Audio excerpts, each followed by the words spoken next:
The night air felt crisp as Robert Kensington stepped out of his car, reaching back to help his daughter. The 12-year-old girl hesitated, her eyes fixed on the ground.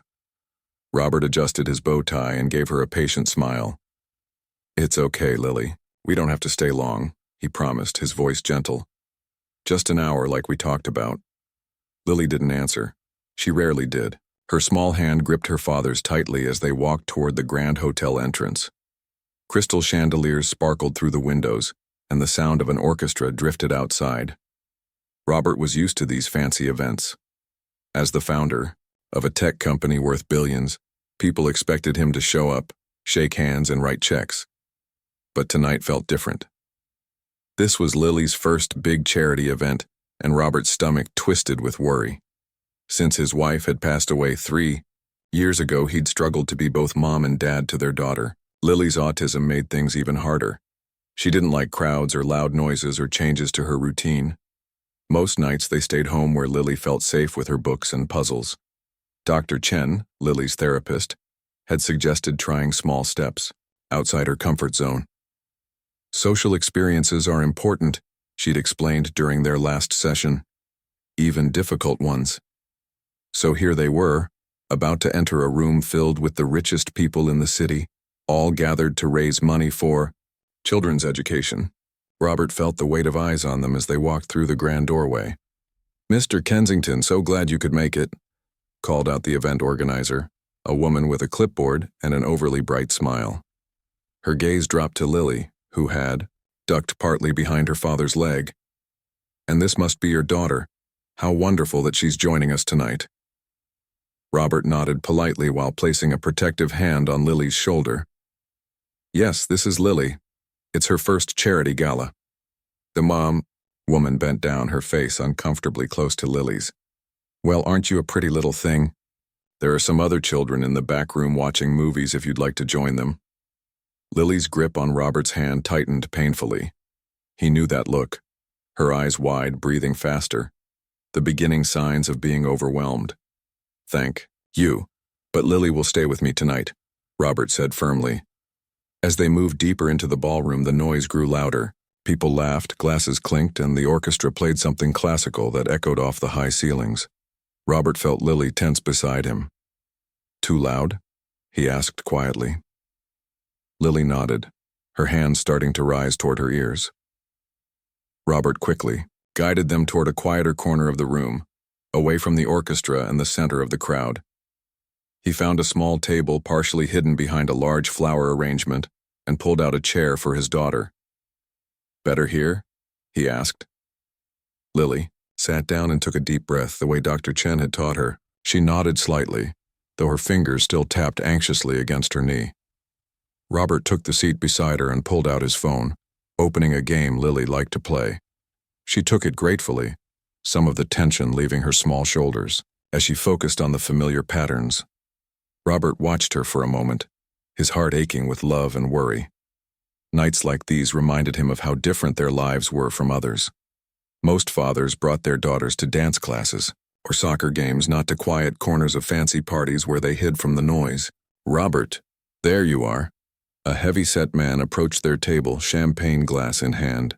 George Pemberton, one of Robert's biggest investors. Behind him trailed 2 other men in expensive suits, both eager for Robert's attention. "We were hoping to catch you tonight," George said, pulling up a chair without asking. "The new software update is making waves. Stock's up 12% since the announcement." Robert shifted into business mode, the mask he wore so well in these circles. "That's good to hear, George." The men launched into talk about markets and profit margins while Lily retreated further into her game, her body curling inward as if trying to disappear.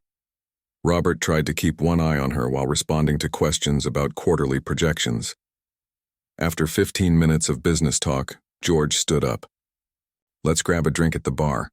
I want you to meet someone, head of a promising startup we might want to look at." Robert glanced at Lily, torn between his responsibilities. "I should stay with my daughter." George waved dismissively. "Just for 5 minutes. She seems fine with her game. The servers will keep an eye on her." Robert hesitated, then leaned toward his daughter. "Lily, I need to talk to these men for just a few minutes. I'll stay where you can see me. Right over by that bar with the blue lights, is that okay? Lily didn't look up from the game but gave a tiny nod. This was their system. Robert would never go far and always made sure she could spot him if she needed to. 5 minutes, Robert told George firmly. As they walked toward the bar, Robert kept glancing back. Lily sat alone at the table, her face bathed in the blue light of the phone screen. Around her, the party swirled, people laughing, dancing, networking. She looked like an island in the middle of a rushing river. At the bar, Robert nodded mechanically as George introduced him to people whose names he immediately forgot. His attention remained split, one eye always on his daughter across the room. The men talked about money and opportunities, but Robert found himself thinking about the opportunities Lily might never have. Friends her age, school dances, normal, teenage experiences. The 5 minutes stretched to 10. Robert was just about to excuse himself when he noticed something that made him stop mid-sentence. A young woman in a server's uniform had approached Lily's table. Robert tensed, ready to rush over. Strangers often didn't understand how to interact with Lily, and their well-meaning attempts usually ended in his daughter's distress. But the server didn't try to make Lily talk or join the other kids. Instead, she knelt down at a respectful distance, waiting until Lily glanced up before offering a small smile. Even from across the room, Robert could see there was something different about this interaction. The server's body language was calm, patient. She wasn't pushing or demanding anything. To Robert's surprise, Lily actually looked up from her game. It was a brief moment, just a flicker of eye contact, but for Lily it was remarkable. "Excuse me," Robert said to the men at the bar. "I need to check on my daughter." As he made his way back across the crowded room, Robert felt a strange mixture of curiosity and hope. For the first time that evening, his billion-dollar deal seemed far less important than whatever was happening at that quiet table in the corner. Maya Johnson's feet hurt.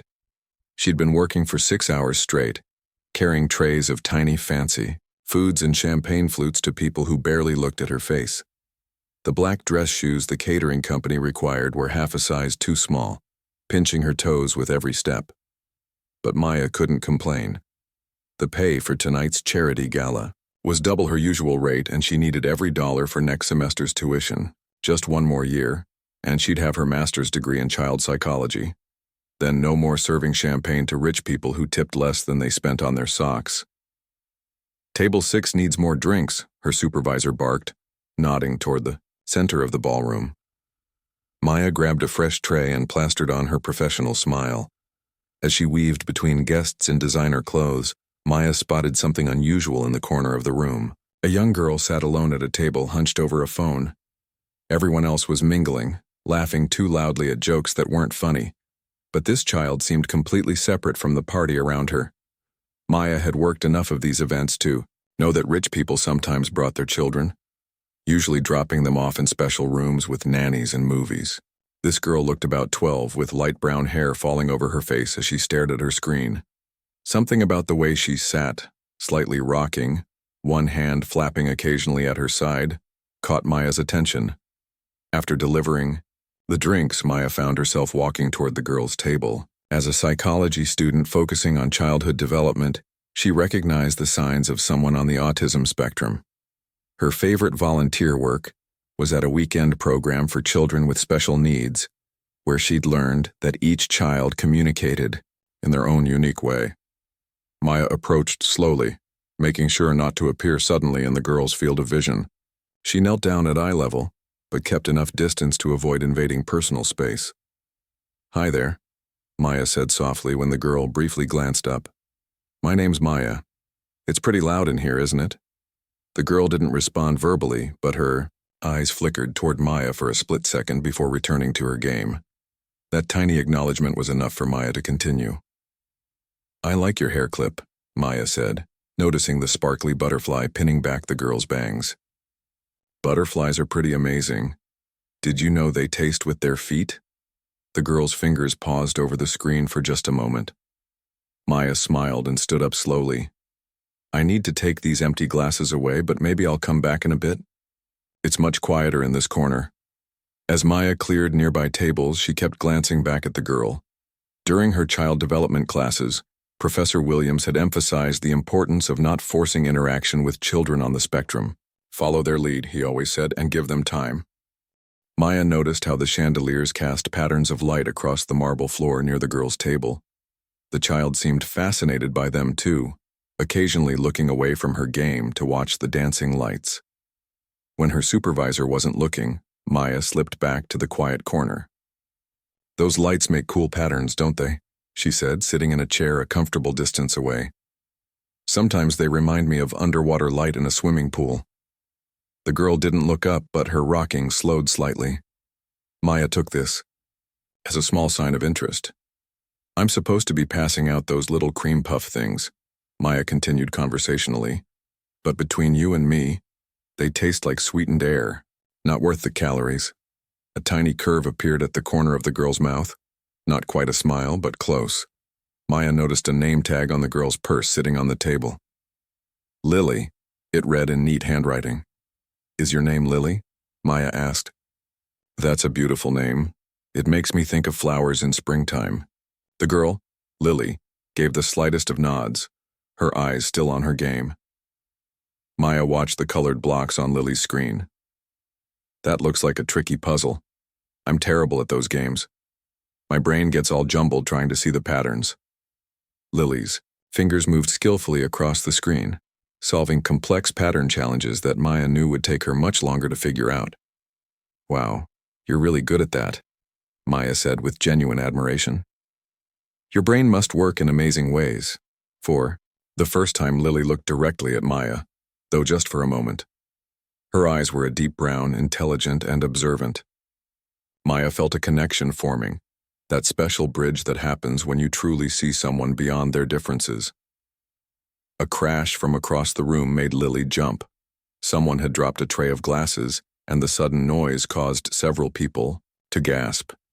Lily's hands immediately went to her ears, her face contorting in distress. Maya instinctively moved closer, though still not touching Lily. "That was a really loud noise, wasn't it?" "It startled me too," she said calmly. "Sometimes when things are too loud, I like to imagine I'm somewhere quiet, like a library or a forest. Do you have a favorite quiet place?" Lily's breathing was rapid, her eyes squeezed shut. Maya continued speaking in a soft, steady voice. "When I feel overwhelmed, I count slowly and breathe, like this. 1. She took a deep breath. 2. Another breath. "Would you like to try it with me?" To Maya's surprise, Lily began breathing in rhythm with her counting. After reaching 10, the girl's hands slowly came down from her ears, though her body remained tense. "You did great," Maya said warmly. "That noise would bother anyone, but you handled it really well." Across the room, Maya spotted her supervisor looking for her and knew she needed to get back to work. "I have to go serve some more fancy little foods now, but it was nice sitting with you, Lily. Maybe I'll come back later if that's okay." Lily didn't answer, but she watched Maya stand up, her eyes following as the waitress walked away. Maya felt a tug at her heart as she returned to her duties. She'd met many children through her studies and volunteer work, but something about Lily's quiet presence resonated with her. For the next hour, Maya carried trays and filled glasses, but her mind kept returning to the girl in the corner. During brief moments between tasks, she'd glance over to check on Lily.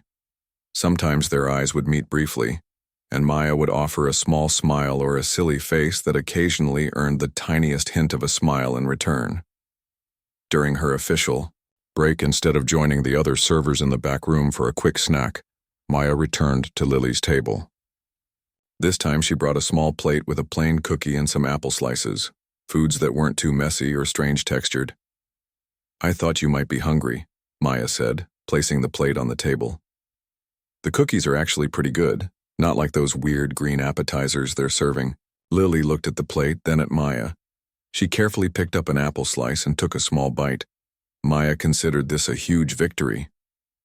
"The orchestra's about to play again," Maya said, noticing the musicians returning to their positions.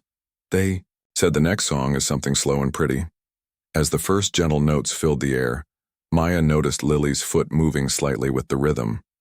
Unlike the previous loud pieces, this music was softer, with a clear, simple melody. "This one's nice, isn't it?" Maya said. "It has a pattern to it. 1, 2, 3, 1, 2, 3. Maya began gently swaying her head with the triple-time beat. After a moment, she noticed Lily was watching her movements with interest. "It's waltz time," Maya explained. "People dance to it like this." She demonstrated, a simple box step with her hands creating a square pattern in the air. 3 steps this way, then 3 steps that way.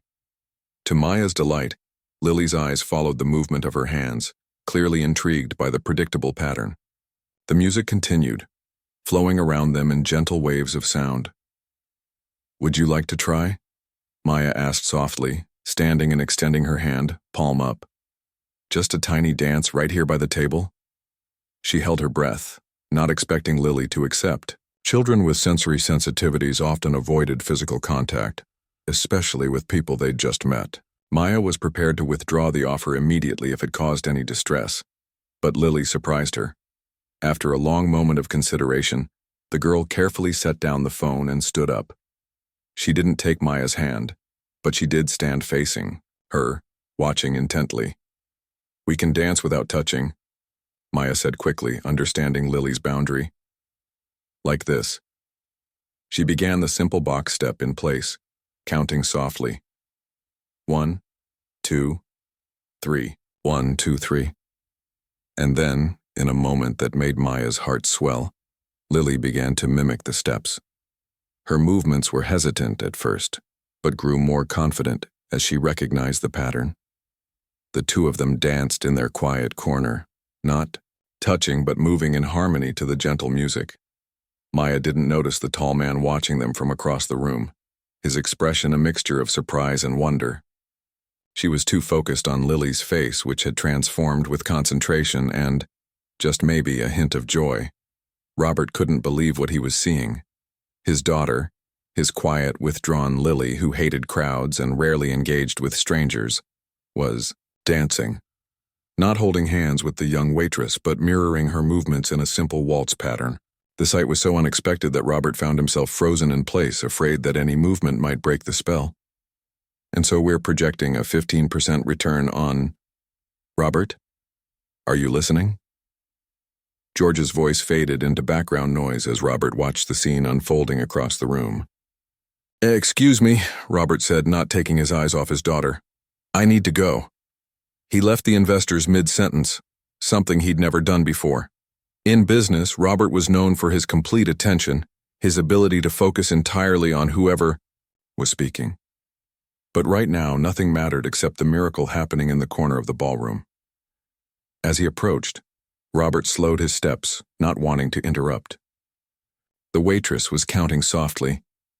1, 2, 3, 1, 2, 3, while Lily followed the pattern with surprising coordination. Her usual stiffness had melted away, replaced by a fluid movement that matched the gentle rhythm of the music. Most astonishing of all was Lily's face. The constant tension she carried in public places had eased. Her eyes, usually downcast or darting anxiously, were focused on her own feet as she concentrated on the steps. And there, at the corners of her mouth, was the hint of a smile. Robert stopped a few feet away, his chest tight with emotion. In the 3 years since Anna's death, he'd tried everything to help Lily adjust. Specialists, therapists, experimental programs, all had made small differences, but nothing like this. He'd almost forgotten what his daughter looked like when she was truly engaged with the world around her. The music shifted to a new melody, still in waltz time, but slightly faster. Robert watched as the waitress adjusted her steps, adding a small turn. To his amazement, Lily followed, completing a full spin while keeping the rhythm. "That's wonderful," the waitress exclaimed, her face lighting up with genuine delight. "You're a natural dancer, Lily." Lily didn't respond verbally, but her body language spoke volumes. She stood straighter, her movements becoming more confident with each step. Robert felt a strange sensation in his chest, a warmth he hadn't experienced in years. It took him a moment to recognize it as hope. The song ended, and Lily stopped dancing. her arms dropping to her sides. For a breathless moment, Robert feared she would retreat back into herself. But instead, she looked directly at the waitress and raised her hand in a small wave. Robert couldn't stop himself from gasping aloud. The sound drew both Lily's and the waitress's attention. "Oh, hello," the young woman said, suddenly looking nervous. "I hope it's okay that It's more than okay," Robert interrupted, his voice thick with emotion. "I'm Robert, Lily's dad." The waitress smoothed her uniform skirt, clearly recognizing him now. "I'm Maya. I was just on my break and noticed Lily sitting alone. I hope I didn't overstep." "Overstep?" Robert shook his head in wonder. "You have no idea what I just witnessed." Maya looked confused, glancing between father and daughter. "Lily doesn't dance," Robert explained quietly. "She doesn't interact with strangers. She barely tolerates being in crowded rooms." He swallowed hard. "What you just did? I've never seen anything like it." Understanding dawned on Maya's face. "I work with special needs children on weekends," she said. "And I'm studying child psychology. I recognized that Lily might be on the spectrum, so I tried to approach her the way I've learned works best, without demands or pressure." Lily had returned to her chair and picked up her phone again, but she wasn't playing her game. Instead, she was watching Maya and Robert talk, her eyes moving between them with interest. "Whatever you did, it worked," Robert said. Would you mind sitting with us for a moment? If you're allowed to take a break?" Maya glanced toward her supervisor, who was busy directing other servers. "I think I can stay a few more minutes before they notice I'm missing." She sat down at the table, keeping a comfortable distance from Lily. "We were just enjoying the music, weren't we, Lily?"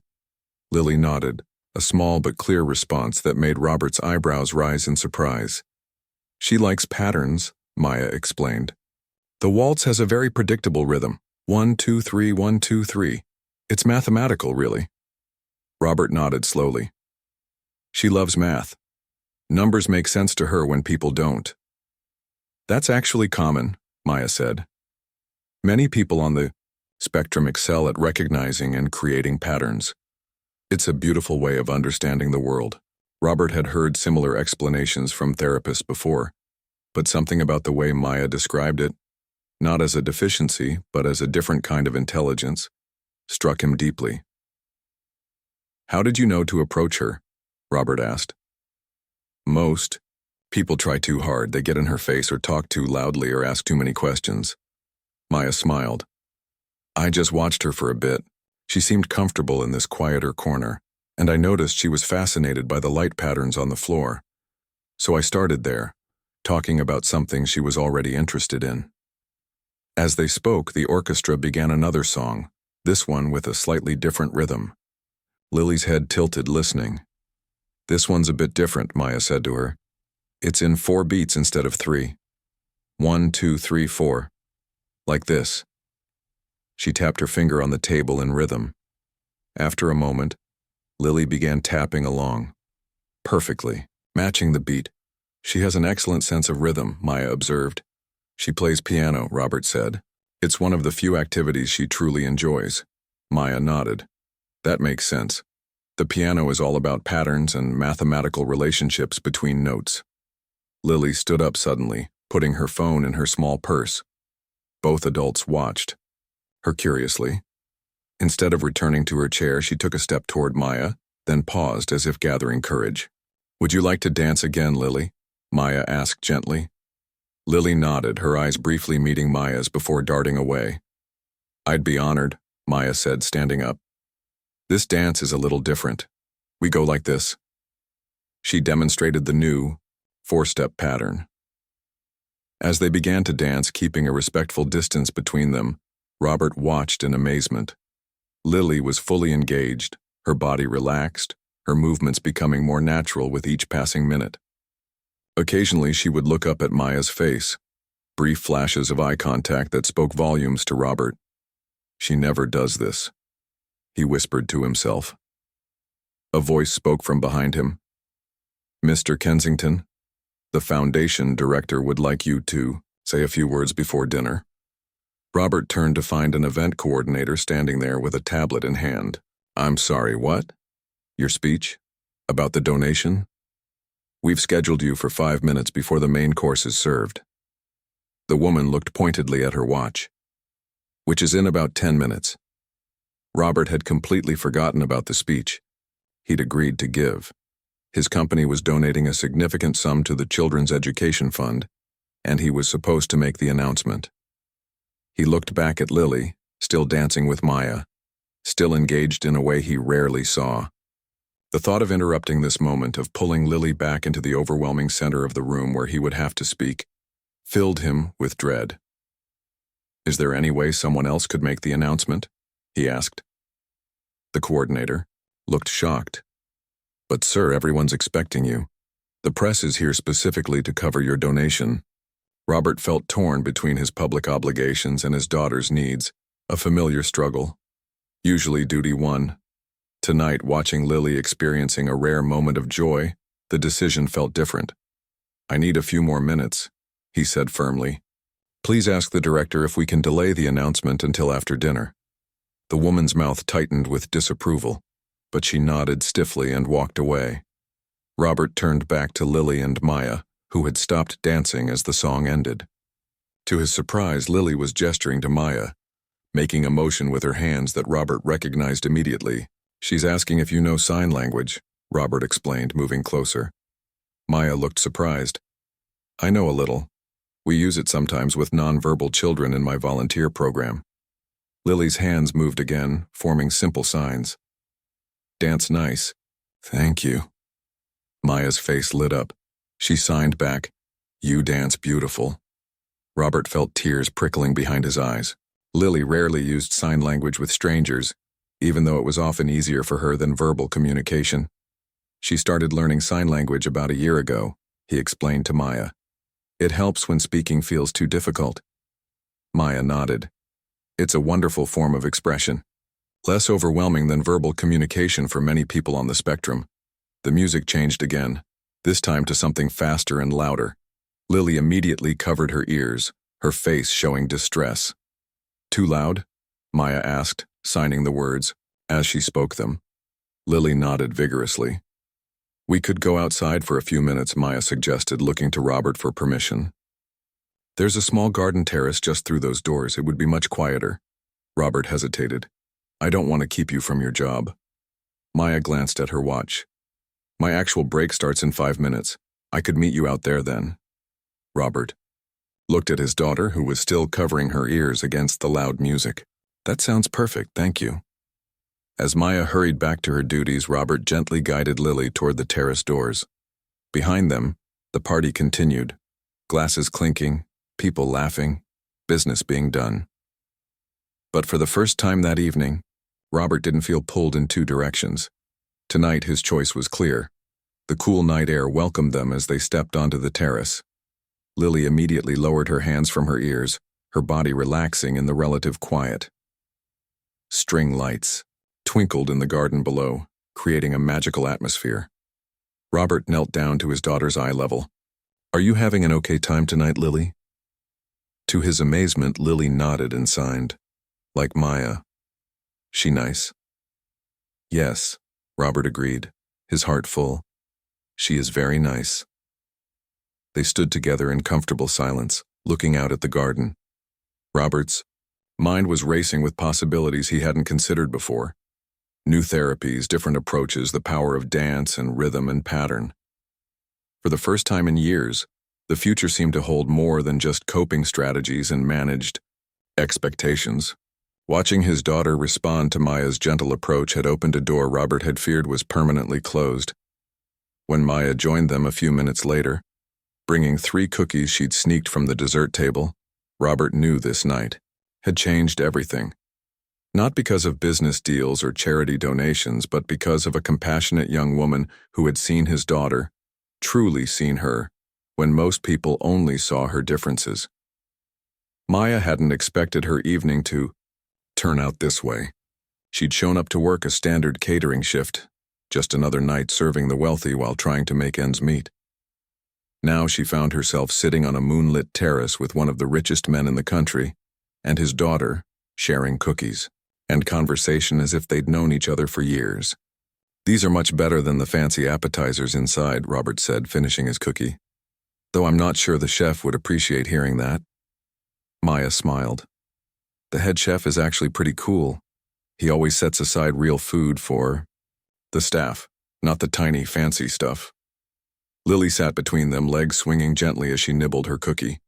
The terrace was peaceful, with just the distant murmur of the party inside and the soft chirping of evening insects. Maya noticed how Lily seemed completely different out here, relaxed, almost serene. So you're studying child psychology? Robert asked, brushing crumbs from his expensive suit. Maya nodded. I'm in my final year of my master's program. Just one more semester and a thesis to go. And you work with special needs children on weekends? At the Sunshine Center, Maya confirmed. It's a community program for kids with various needs. Autism, ADHD, sensory processing differences. We do art therapy, music, movement activities. It's my favorite part of the week. Robert watched his daughter, who was now looking up at the stars peeking through wispy clouds. Lily's had a challenging journey. Her mother and I noticed differences in her development when she was about 2. By 3, we had a diagnosis of autism spectrum disorder. Maya listened carefully, recognizing the weight of trust Robert was placing in her by sharing this information. Anna, my wife, was amazing with Lily. She had infinite patience, this intuitive understanding of what Lily needed. Robert's voice grew softer.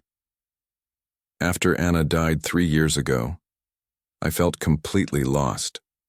All the specialists and therapists in the world couldn't replace what Anna brought to Lily's life. I'm so sorry, Maya said quietly. Robert nodded his thanks. We've been trying different approaches. Some have helped more than others. But I've never seen Lily respond to someone the way she did with you tonight. Maya felt a flutter of professional pride mixed with genuine care for the girl sitting beside her. Lily is remarkable. Most children would have completely shut down in that environment. Too many people, too much noise, too much everything. But she found ways to cope. Until you showed her another way, Robert pointed out. Maya shook her head. I didn't do anything special. I just met her where she was instead of expecting her to meet me where I am. That's the basis of any good intervention approach. Lily touched Maya's arm lightly, a deliberate gesture that surprised both adults. She made a series of signs with her hands. She's asking if you'll come dance again tomorrow, Robert translated, his voice revealing his astonishment at his daughter's request. Maya felt a pang of regret. I wish I could, but I have classes tomorrow morning and then a shift at the coffee shop where I work part-time. Lily's face fell slightly, her hands dropping to her lap. But, Maya added quickly, maybe another time, if your dad thinks it would be okay. Robert looked thoughtful. Actually, I have an idea. Lily has therapy sessions 3 times a week with various specialists. I wonder if... No, that would be imposing too much. What? Maya prompted. I wonder if you'd be interested in working with Lily. Professionally, I mean. We could arrange it. Around your class schedule. Robert seemed almost embarrassed by his suggestion. I apologize if that's too forward. We've only just met. Maya blinked in surprise. You want me to work with Lily? But I'm still a student. I don't have my license yet. You have something more important than credentials, Robert said, glancing at his daughter. You have a natural understanding of Lily that most people with decades of experience haven't managed to achieve. Maya felt overwhelmed by the offer. I don't know what to say. Say you'll think about it, Robert suggested. No, pressure. I understand you have your studies and other commitments. Before Maya could respond, the terrace door opened and the event coordinator appeared, looking stressed. Mr. Kensington, I'm sorry to interrupt, but the foundation director is insisting on your speech. The press is getting restless. Robert sighed. I'll be right there. He turned to Maya. Would you mind staying with Lily for a few minutes while I handle this? I promise to be quick. Of course, Maya said without hesitation. Thank you. Robert knelt in front of Lily. I need to go inside and talk to some people for a few minutes. Maya will stay with you. Is that okay? Lily nodded, then surprised both of them by signing. You talk, I dance with Maya. Robert laughed softly. That sounds like a perfect plan. He stood up and straightened his tie. I won't be long. After he left, Maya turned to Lily with a smile. So, more dancing? Lily nodded eagerly. We don't have music out here, Maya said, but we can make our own. She began humming a simple melody with a clear rhythm, tapping her foot to keep time. Lily stood up and waited expectantly. Maya rose and demonstrated a new step pattern, 2 steps forward, 2 steps back with a gentle turn at the end. Lily caught on immediately, her natural sense of rhythm making the dance flow smoothly. As they danced under the starlight, Maya felt a deep connection forming with this extraordinary child. Lily might not speak much or make consistent eye contact, but her intelligence and sensitivity shone through her movements. There was a grace to her dancing that spoke of an inner life rich with understanding and emotion. Inside the ballroom, Robert stood at a podium, speaking about his company's commitment to educational opportunities for all children. His words were polished and professional, but his mind was on the terrace where his daughter was experiencing a kind of freedom he'd rarely witnessed. And so it is my privilege to announce a donation of $5 million to the Children's Future Foundation, he concluded. The room erupted in applause, cameras flashed, and hands reached out to shake his. Robert went through the motions automatically, thanking people, smiling for photos, answering brief questions from reporters, but with each passing minute, he grew more eager to return to the terrace. Finally, after what felt like an eternity of small talk, he managed to break away. As he approached the terrace doors, he heard something that stopped him in his tracks. Laughter. Lily's laughter. The sound was so rare, so precious that for a moment Robert couldn't move. He stood frozen, listening to the magical sound of his daughter's joy. When he finally pushed open the door, he found Lily and Maya engaged in what appeared to be a silly dance competition. Maya was demonstrating exaggerated, goofy moves that had Lily giggling uncontrollably. Neither of them noticed him at first, too caught up in their game.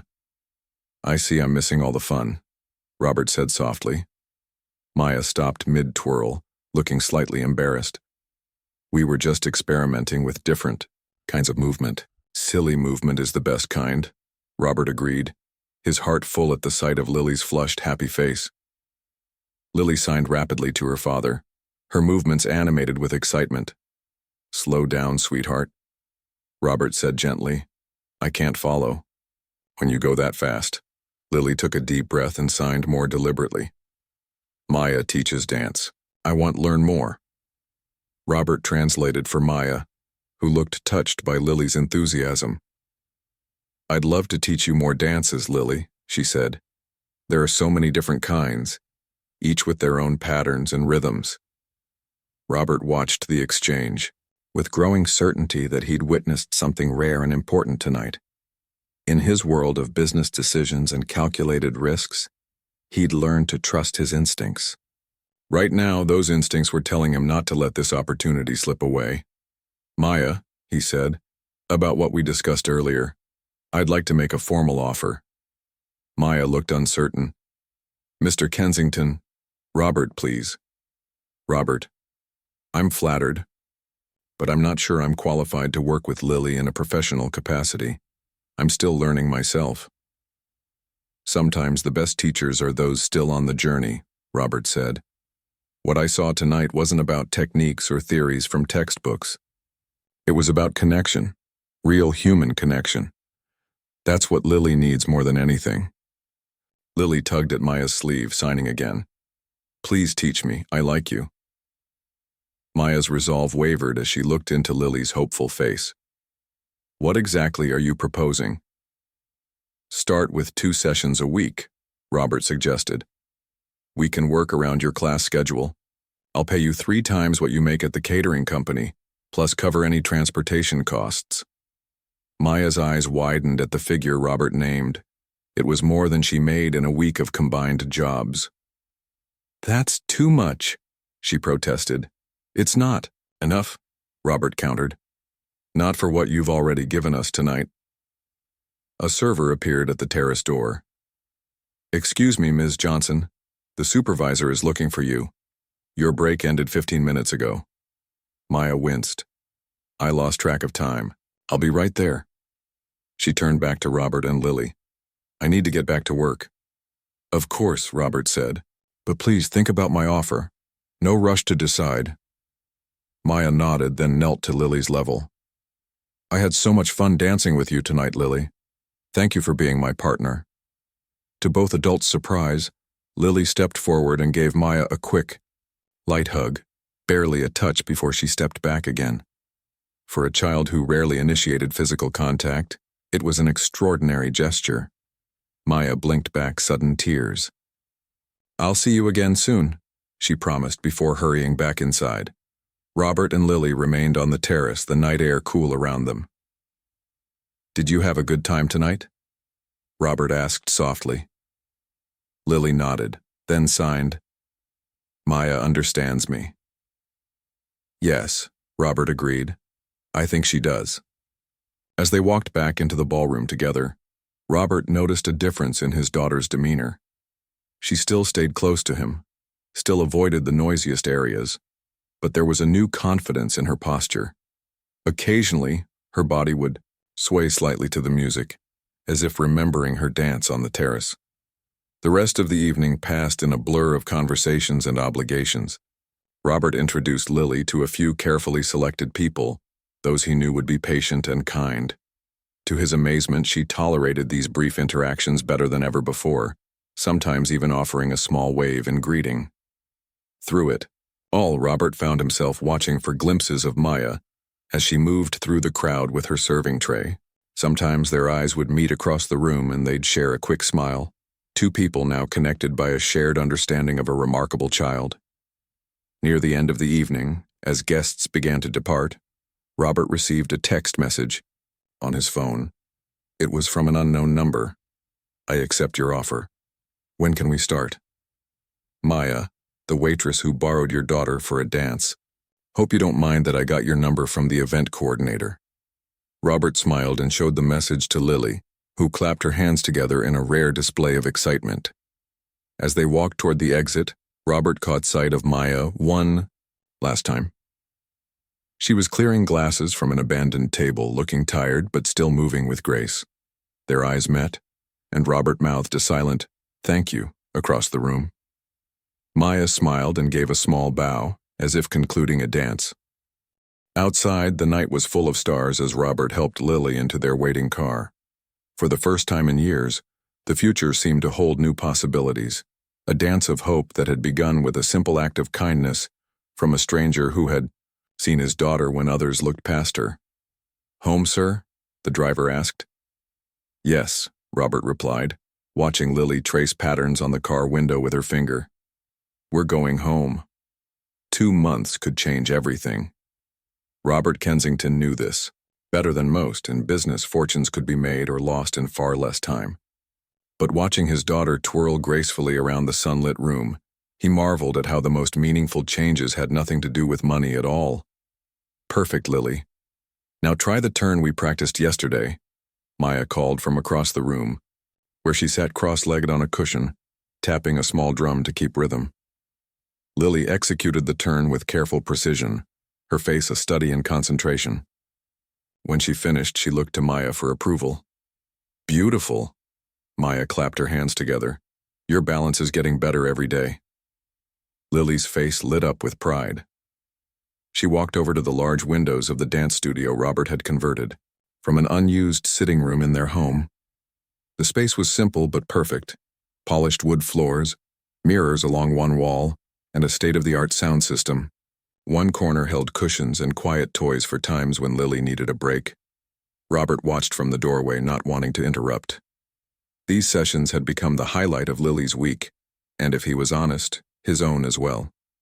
Seeing his daughter flourish under Maya's guidance filled a space in his heart that had been empty since Anna died. Maya noticed him and smiled. We have an audience, Lily. Should we show your dad what we've been working on? Lily nodded eagerly and took position in the center of the room. Maya pressed a button on her phone, and gentle music filled the space, a piano piece with a clear, flowing rhythm. What followed brought tears to Robert's eyes. Lily moved through a simple but beautiful dance routine, her movements fluid and confident. There were moments of hesitation, small mistakes quickly corrected, but what struck Robert most was his daughter's joy. Each step, each turn, radiated happiness. When the music ended, Lily looked directly at her father, a clear invitation for his response. "That was incredible," Robert said, his voice thick with emotion. "You're becoming such an amazing dancer." Lily's smile was worth every penny of the studio's cost, every rearrangement of his schedule to be home for these sessions. "We've been working on this routine for 2 weeks," Maya explained, coming to stand beside Lily. "It's based on patterns of 5, which Lily particularly enjoys." "5 is my lucky number," Lily said softly. Robert tried not to react to the unexpected verbal communication. These moments were happening more frequently now, but they still felt like precious gifts. "Mine too," he replied casually, following Maya's example of treating Lily's speech as natural rather than extraordinary. Maya checked her watch. "We have about 15 minutes left.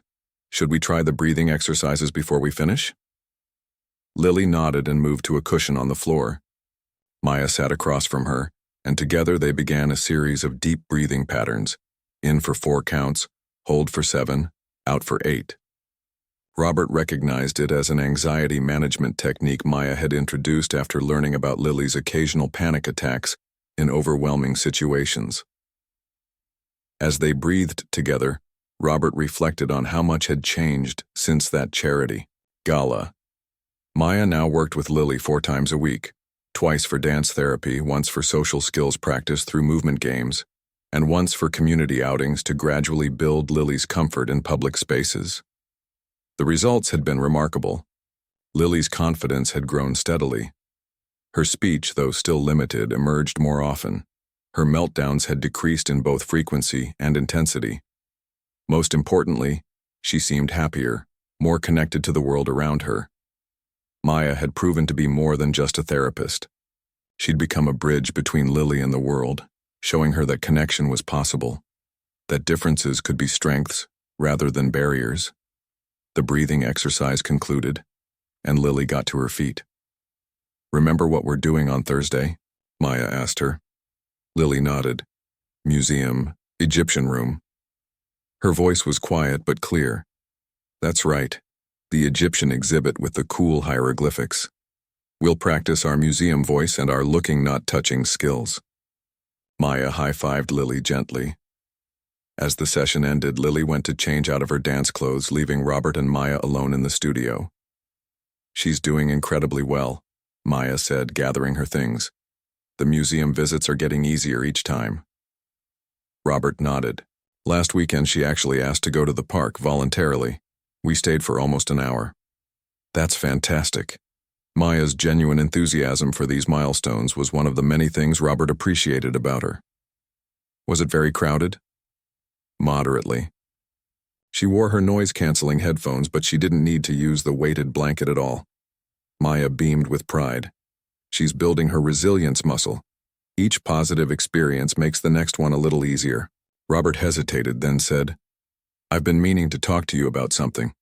Do you have a few minutes before you leave?" "Of course." They moved to the kitchen where Robert's housekeeper had left a fresh pot of coffee. As he poured 2 cups, Robert gathered his thoughts. "I've been thinking about what you said last month, about how many families can't access quality support for their children with special needs." Maya nodded, accepting the coffee. "The waiting lists for good programs are years long, and most insurance barely covers the basics. Families without resources are left to struggle alone." "Exactly." Robert set his cup down. "I want to do something about that. I'm establishing a foundation." Maya's eyebrows raised. "A foundation?" "The Lily Kensington Foundation for Innovative Therapy Access. We'll fund research into approaches like yours, movement therapy, arts-based interventions, alternative communication methods, and more importantly, we'll create programs to make these therapies accessible to families regardless of income." Maya sat back, clearly stunned. "That's incredible. But why are you telling me this?" Because I want you to help shape it. Robert leaned forward. Your approach with Lily has shown me what's possible when we meet children where they are instead of forcing them to conform to neurotypical expectations. I want that philosophy at the heart of this foundation. But I'm still finishing my degree. I don't have the experience to. You have exactly the experience needed. Robert interrupted gently. Academic credentials matter, yes, and we'll have plenty of PhDs on the board. But we also need people with your insight and natural understanding. Maya looked down at her coffee, processing his words. What exactly are you proposing? A position as program development consultant to start. Part-time while you finish your degree, then full-time afterward if you're interested. You'd help design the intervention models, train staff, ensure the programs stay true to our core philosophy. And what is that philosophy exactly? Robert smiled. That different isn't less. That every child deserves to be seen and celebrated, for who they are, not who we think they should be. Maya was quiet for a long moment. You know, when I served you champagne at that gala, I never imagined we'd be having this conversation 2 months later. Life has a way of surprising us, Robert agreed.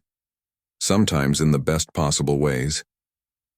Before Maya could respond, Lily appeared, in the doorway, changed back into her regular clothes. She approached the table and carefully placed a folded piece of paper in front of Maya. For you, she said softly. Maya unfolded the paper to find a drawing, a girl dancing beneath stars with musical notes floating around her. The details were precise, the perspective remarkable. Lily, this is beautiful, Maya said, genuinely moved. Is this us dancing on the terrace that night? Lily nodded, a smile playing at her lips. Best night. Maya glanced at Robert, who looked as surprised as she felt by this clear communication. It was one of my best nights too, Maya told Lily honestly. Lily pointed to the corner of the drawing, where she'd written something. The handwriting was careful, each letter precisely formed. Thank you for seeing me. Maya felt tears well in her eyes. Oh, Lily. Thank you for letting me see you. Lily surprised them both by wrapping her arms around Maya in a real hug, not the brief touch from the gala, but a full embrace. Maya returned it gently, meeting Robert's gaze over Lily's shoulder. His eyes were bright with unshed tears. When Lily stepped back, she looked between the adults. Are you talking about the special place for kids like me? Robert looked startled. You know about that? Lily nodded. I heard you. It's a good idea. Would you like to help too? Robert asked. It would be named after you, after all. Lily considered this seriously. Yes, I can help other kids dance and not be scared.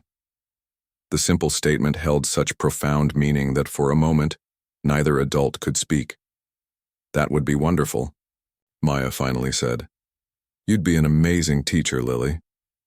Lily smiled, a full, bright expression that once had been so rare but now appeared more frequently each week. I'm going to read now, she announced, and left the kitchen with the confident stride of someone comfortable in her own space. When she was gone, Maya turned back to Robert. I accept your offer, both as Lily's therapist and as a consultant for the foundation. Robert exhaled in relief. I'm glad. This wouldn't feel right without you involved. On one condition, Maya added. Name it. The foundation needs to involve autistic adults in leadership positions. They understand from the inside what children need. Their perspectives are essential. Robert nodded immediately. Absolutely. I was hoping you'd help us recruit a diverse advisory board, including people with lived experience. Maya smiled, extending her hand. Then we have a deal, Mr. Kensington. Robert, he reminded her, shaking her hand. Robert, she agreed. I think we're going to help a lot of families. Later that evening, after Maya had left and Lily had gone to bed, Robert stood in the doorway of his daughter's room watching her sleep. The walls that had once been bare now held drawings of dancers, musical notes, and patterns that spoke to Lily's unique way of seeing the world. On her nightstand sat a framed photograph, Lily and Maya at the Children's Museum last week, both making silly faces at the camera. It was the first time Lily had asked to be photographed with someone other than family.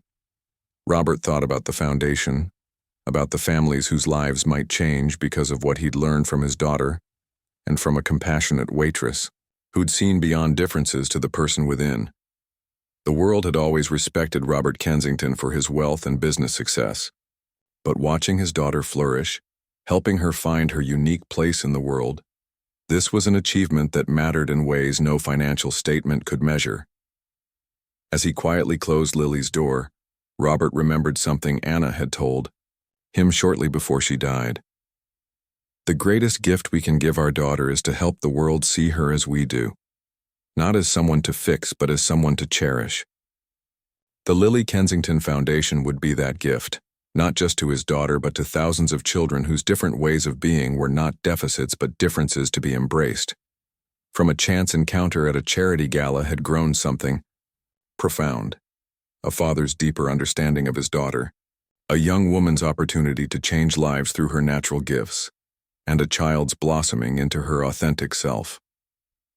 Robert headed to his office to finalize the foundation paperwork, his heart fuller than he could have imagined possible that night 2 months ago when he'd watched a black waitress teaching his autistic daughter to dance and smiled.